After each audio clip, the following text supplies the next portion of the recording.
गणेशाची ही मूर्ती उजव्या सोंडेची आहे. गणरायाचं हे साजिर गोजिर सालंकृत मनोहरी रूप पाहिलं की मन अगदी आनंदाने न्हावून निघतं. या विघ्नहर्त्यासमोर हात जोडून उभं राहिल्यानंतर भौतिक सुखाचा साधा स्पर्शही आपल्याला होऊ शकत नाही. एकरूप होण्याची भावना ही संपूर्ण समर्पणातूनच येते, हे अगदी खरंय. ओम भद्रं कर्णेभिः शृणुयाम देवा, भद्रं पश्येमाक्षभिर्यजत्राः,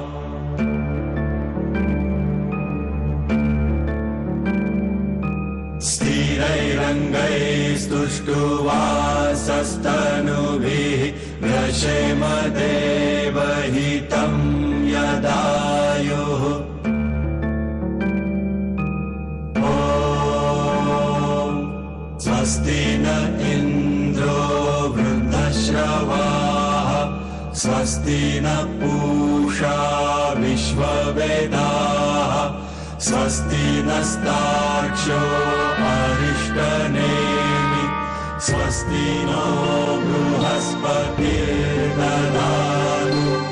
ॐ शान्ति शान्ति शान्तिः.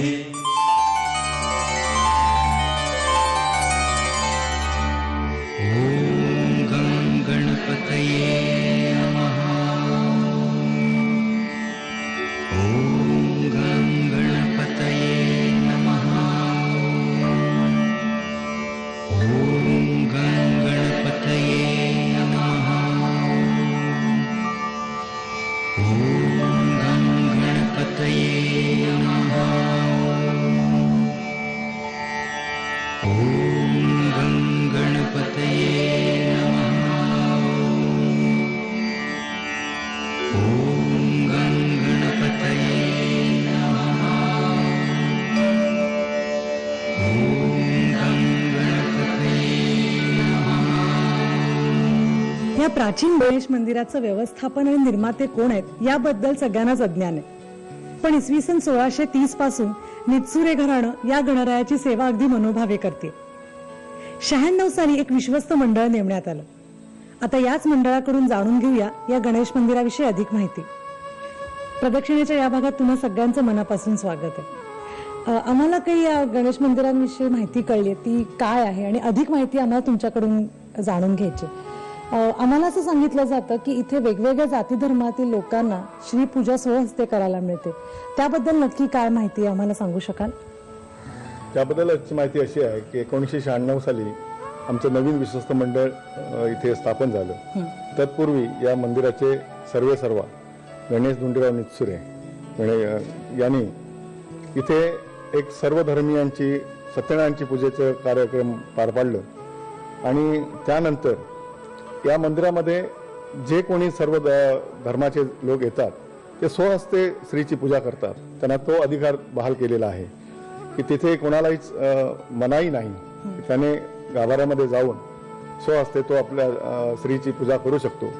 इथे कुठल्या प्रकारचे उत्सव साजरे केले जातात किंवा रोज पूजा अर्चना कशा प्रकारे केली जाते? इथे माघी चतुर्थीला गणपतीचा 4 दिवस साजरा केला जातो आणि त्यावेळेला 4 दिवस कीर्तन, गावातील स्थानिक भजनं आणि विद्यार्थ्यांना इथं गुणवत्ता जे आलेले असतात प्रथम श्रेणीमध्ये, द्वितीय श्रेणीमध्ये, तर ह्या पंचक्रोशीमध्ये त्यांना बक्षीस आम्ही विभागली जातो आणि खेळाचे एक सामने इथे भरवले जातात. 4 दिवस येणाऱ्या भाविकांची आम्ही अल्पोपार गणपती उत्सवाच्या वेळेला त्यांची व्यवस्था करतो. त्याचप्रमाणे तर इथे तुम्ही म्हणालात तसं की त्या उत्सवाच्या निमित्ताने हजारो लोक येत असतील, हजारो भाविक येत असतील.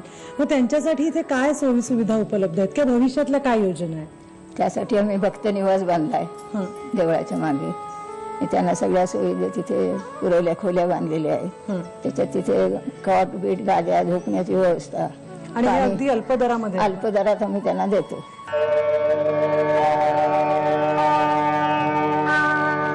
सुख करता दुःख हरता वार्ता विघ्नाची, हो वार्ता विघ्नाची, मुरली पूर्वी प्रेम कृपा जयाची, सर्वांगी सुंदर उटी शेंदुराची, हो उटी शेंदुराची, कंठी झळके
शिवमंदिराच्या जवळच खडकावर श्री गणेशाचे पाऊल उमटले आहे.